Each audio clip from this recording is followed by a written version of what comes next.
નમસ્તે મિત્રો, આજે આપણે સ્ટાન્ડર્ડ 10 ઇંગ્લિશની ટેક્સ્ટબુકમાં એક ઇમ્પોર્ટન્ટ શોર્ટ નોટ જોવા જઈ રહ્યા છીએ and that is mother a wonderful creation.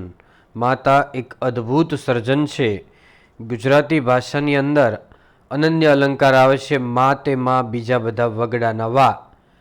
A mother વિશેનો એસે એટલે કે પેરેગ્રાફ પણ 6 માર્ક્સની અંદર પૂછાઈ શકે. એટલા માટે ખૂબ જ ઇમ્પોર્ટન્ટ છે. શોર્ટ નોટ અને એસે બંને માટે ઇમ્પોર્ટન્ટ છે. તો જુઓ, પોઈન્ટ્સ આપેલા છે. હાઉ ઇઝ મધર એટલે મધર કેવી હોય છે. How are her body parts, એના બોડી પાર્ટ્સ કેવા હોય, શરીરના ભાગો કેવા હોય. How many pairs of hands a mother has, મધરને કેટલી હાથની જોડી હોય છે. For what does she use her 3 pairs of eyes, એ 3 આંખની જોડી શેના માટે ઉપયોગ કરે છે. અને વોટ આર લીકિંગ એટલે શું ચૂવી રહ્યું છે, લીકેજ એટલે ગળતર થઈ રહ્યું છે. આન્સર છે કે mother is a wonderful creation of God. માતા છે, મમ્મી છે, એ ભગવાનનું અદ્ભુત સર્જન છે.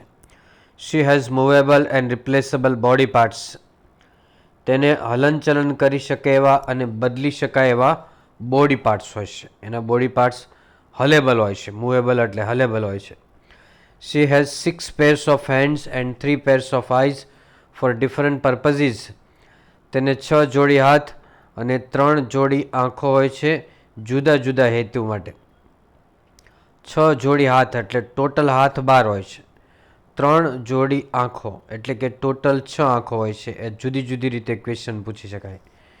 શી can easily feed her family and looks after all the members, તે સરળતાથી કુટુંબને ભરણ પોષણ કરી શકે, ખવડાવી શકે અને કુટુંબના સભ્યોનું દેખરેખ રાખી શકે. લુક્સ આફ્ટર એટલે દેખરેખ રાખવી.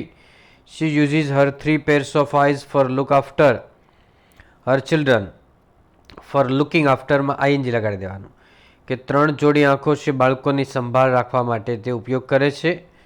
She uses her 3 pairs of eyes for looking after her children, લુકિંગમાં આઈએનજી લગાડી દેજો. Her eyes are leaking that is tears for joy, pride, disappointment and loneliness, તેની આંખો ચૂવી રહી છે, ગળતર છે, લીકેજ છે આંખોમાં.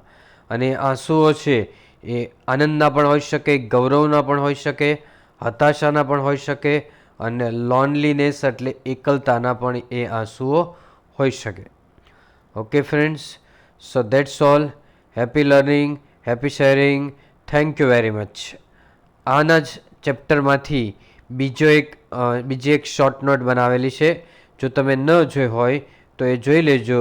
એ છે ક્વોલિટીઝ ઓફ અ મધર એટલે મધરના સદગુણો કયા હોય છે.